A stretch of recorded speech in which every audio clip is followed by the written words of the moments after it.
Hello friends, welcome back to Learn English with Helen. இந்த வீடியோல நம்ம daily use sentences தான் பார்க்க போறோம். கண்டிப்பா உங்களுக்கு யூஸ்ஃபுல்லா இருக்கும், especially for the beginners. English learn பண்ணணும்னு நினைக்கிற beginnersக்கு இந்த வீடியோ யூஸ்ஃபுல்லா இருக்கும். So skip பண்ணாம வீடியோவை ஃபுல்லா பாருங்க. நீங்க இப்பதான் நம்ம சேனலை first time பார்க்கறீங்களா? Please subscribe the channel and keep supporting me. Without delay, let's get started. Let's see the first sentence. அளவுக்கு அதிகமாக சாப்பிட வேண்டாம். நிறைய சாப்பிடாதீங்க. எவ்வளோ தேவையோ அது மட்டும் சாப்பிடுங்க. அளவுக்கு அதிகமாக சாப்பிடாதீங்கன்னு சொல்லுவோம் இல்லையா? அதை எப்படி சொல்லலாம்? Don't eat more than enough. Don't eat more than enough. Next sentence is, என் பிரச்சனையை நீங்கள் புரிந்து கொள்வீர்கள் என்று நம்புகிறேன். என்னோட ப்ராப்ளமை நீங்க புரிஞ்சுப்பீங்க, நீங்க அண்டர்ஸ்டாண்ட் பண்ணுவீங்கன்னு நான் நம்புறேன்றதை எப்படி சொல்லலாம்? I hope you understand my problem. I hope you understand my problem. Next sentence is, அவர் பதட்டமாக தெரிகிறார். அவர் ரொம்ப பதட்டமா இருக்கிறாருன்றதை எப்படி சொல்லலாம்? He looks nervous. He looks nervous. Nervousனா ரொம்ப பதட்டமா இருக்கிறதா அர்த்தம்.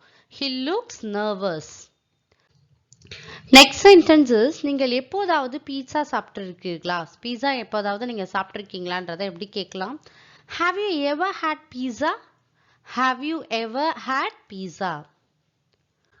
Next sentence is, உனக்கு எப்படி தெரிந்தது? உனக்கு எப்படி தெரிந்துச்சு அப்படின்னு கேட்போம் இல்லையா? அதை எப்படி கேட்கலாம்? How did you come to know? How did you come to know? உனக்கு எப்படி தெரிஞ்சிச்சுன்னு அர்த்தம். How did you come to know? Next sentence is, வேலைக்கு செல்ல தயாராகுங்கள். வேலைக்கு போறதுக்கு ரெடி ஆகுங்கன்னு சொல்லுவோம் இல்லையா? அதை எப்படி சொல்லலாம்? Get ready to go to work. Get ready to go to work. Next sentence is, இன்று இரவு சந்திப்போம். இன்னைக்கு நைட்டு நம்ம பார்க்கலான்றதை எப்படி சொல்லலாம்? See you tonight. Tonightனா இன்னைக்கு நைட்டுன்னு அர்த்தம். See you tonight. Next sentence is, நான் திரும்ப வருவேன். நான் திரும்ப வந்துருவேன்றதை எப்படி சொல்லலாம்? I will be right back. அப்படின்னா நான் திரும்ப வந்துருவேன்னு அர்த்தம். I will be right back. Next sentence is, நிறைய நேரம் இருக்கிறது, நிறைய டைம் இருக்கு அப்படின்னு சொல்லுவோம் இல்லையா? அதை எப்படி சொல்லலாம்? There is plenty of time. நிறைய நம்மளுக்கு டைம் இருக்குன்னு அர்த்தம். There is plenty of time. Next sentence is, மிகைப்படுத்தாதே. அதை எப்படி சொல்லலாம்? Don't exaggerate. Don't exaggerate. Next sentence is, சுவர்களுக்கு கூட காதுகள் உண்டு. நம்ம சொல்லுவோம் இல்லையா? ஏதாவது சீக்ரெட்ஸ் ஏதாவது பேசிட்டு இருக்குள்ள செவுத்துக்கு கூட காது இருக்குன்னு சொல்லுவோம் இல்லையா? அதை எப்படி சொல்லலாம்? Even the walls have ears. Even the walls have ears. Next sentence is, எங்கள் நட்பு என்றென்றும் இருக்கும். எங்களுடைய ஃப்ரெண்ட்ஷிப் எப்பயுமே இருக்கும்ன்றதை எப்படி சொல்லலாம்? Our friendship will last forever. Our friendship will last forever. Next sentence is, அவளை எப்படி தெரிந்து கொண்டாய்? அவளை நீங்க எப்படி தெரிஞ்சுக்கிட்டீங்கன்றதை எப்படி சொல்லலாம்?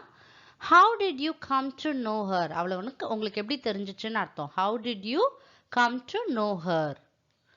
Next sentence is, உங்களுடன் பேசுவது நன்றாக இருந்தது. உங்ககிட்ட பேசிட்டே இருக்கிறது ரொம்ப நல்லா இருக்குன்றதை எப்படி சொல்லலாம்?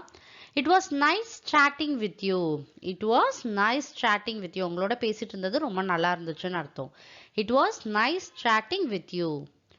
Next sentence is, உங்களுக்கு எனது உதவி தேவைப்பட்டால் எனக்கு தெரியப்படுத்துங்கள். உங்களுக்கு ஏதாவது ஹெல்ப் வேணும்னா எனக்கு தெரியப்படுத்துங்க, எனக்கு சொல்லுங்கன்றதை எப்படி சொல்லலாம்? If you need my help, let me know. If you need my helpனா உங்களுக்கு ஏதாவது என்னோட ஹெல்ப் தேவைப்பட்டா let me knowனா எனக்கு தெரியப்படுத்துங்கன்னு அர்த்தம். If you need my help, let me know. Next sentence is, அவர் வேலையை செய்ய தயங்கினார். அதை எப்படி சொல்லலாம்? He hesitated to do the work. Hesitedனா தயங்குறதுன்னு அர்த்தம். He hesitated to do the work. நீங்கள் வீட்டில் இருப்பதாக நினைத்தேன். அதை எப்படி சொல்லலாம்? I thought you were at home. நீங்க வீட்டில் தான் இருக்கீங்க நான் நினைச்சேன்னு சொல்றதை எப்படி சொல்லலாம்? I thought you were at home. So my dear friends, இந்த வீடியோல பார்த்த எல்லா சென்டென்சஸுமே உங்களுக்கு யூஸ்ஃபுல்லா இருக்கும். So daily practice பண்ணிட்டே இருங்க, உங்களாலேயே இங்கிலீஷை ஃப்ளூயண்டா பேச முடியும். If you like this video, like and share with your friends and kindly subscribe the channel and keep supporting me. Thank you friends.